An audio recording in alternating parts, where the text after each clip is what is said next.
Now, this is what they have left to do. They've got 4 roster spots.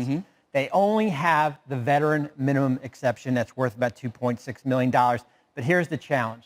They are hard capped, so you need to fit those spots under that number, $6.5 million. The challenge becomes is, and here's a player that's being linked to them, is a player like Marc Gasol. To get Marc Gasol, it's got to be on the veteran minimum exception, unless you can try to work out a sign and trade, possibly for someone like JaVale McGee.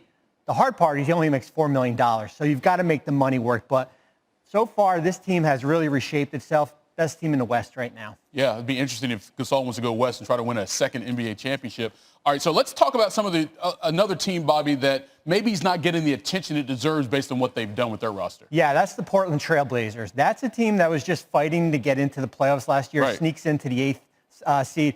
I've got them as a number 2 team in the Western Conference right now. Yes, they get an A+ for the offseason. I know we don't give trophies for the offseason. No, we do not. But they're getting it from me. And I think when we look at their roster, here's what they've been able to do. They've added Robert Covington from the Rockets. They've re-signed Rodney Hood. Of course, Damian Lillard, C.J. McCollum, and Yusuf Nurkic is back. But this is what I really like. Carmelo back for another year. Derek Jones from the Heat. Zach Collins returns. Enes Kanter. Harry Giles. And this is what I call them. I called it the $40 million club, right? Kanter and Covington in trades, free agents, Hood, Anthony Jones, and, of course, Harry Giles. And where I see them, this is a top 4 team in the Western Conference. You know, they're way up there in the Pacific Northwest. Oftentimes they kind of get overlooked, but you got to give Neil O'Shea credit for what they've done so far. And Bobby Marks said they're number 2 in the West right now. We'll see how that plays out throughout the season. Bob, appreciate the time. NBA, where according to Adrian Wojnarowski, a couple of all-star players have earned max contracts. We start in Boston, where Jason Tatum has agreed to a 5-year, $163 million extension with the Celtics. It includes a 30% escalator clause that could turn that guaranteed 163 into $195 million should Tatum make one of the 3 All-NBA teams. The 22-year-old averaged career highs of 23 points, 7 rebounds, and 3 assists last season. Celtics went to the Eastern Conference Finals for a second straight year.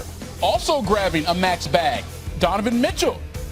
The Jazz guard getting that same 5-year, $163 million extension. Again, that could balloon to $195 if he reaches All-NBA status. The 24-year-old averaged 24 points a game last season, and then he dropped 2 50-point games during Utah's 7-game series loss to Denver in this year's playoffs.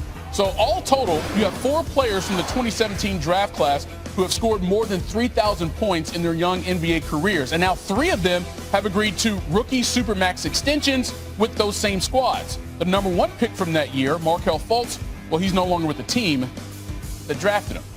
Well, with us, though, is the aforementioned Adrian Wojnarowski. And, you know, what would I say to most NBA fans? They look at these deals. They felt like no-brainers for both the player and the squads. But let's start with Mitchell and the reason that he wanted to stay in Utah, and they were doing everything to keep him. Yeah, there's a great relationship there with Donovan Mitchell, not just that organization, but that community. And he came to them at the draft, right before Gordon Hayward left in free agency. That was a wounded city. And immediately he gave them hope. And they realized very quickly they had a superstar and a player to build around. And now he comes back. You saw what he did in the bubble. And a player that really has blossomed, you've seen as a man. And you see him at the forefront of the social justice movement this summer in the league. And he's had a strong voice with that in that Salt Lake community. And you'll see a lot of that going forward. And he's just the kind of person that new ownership there, Ryan Smith, their front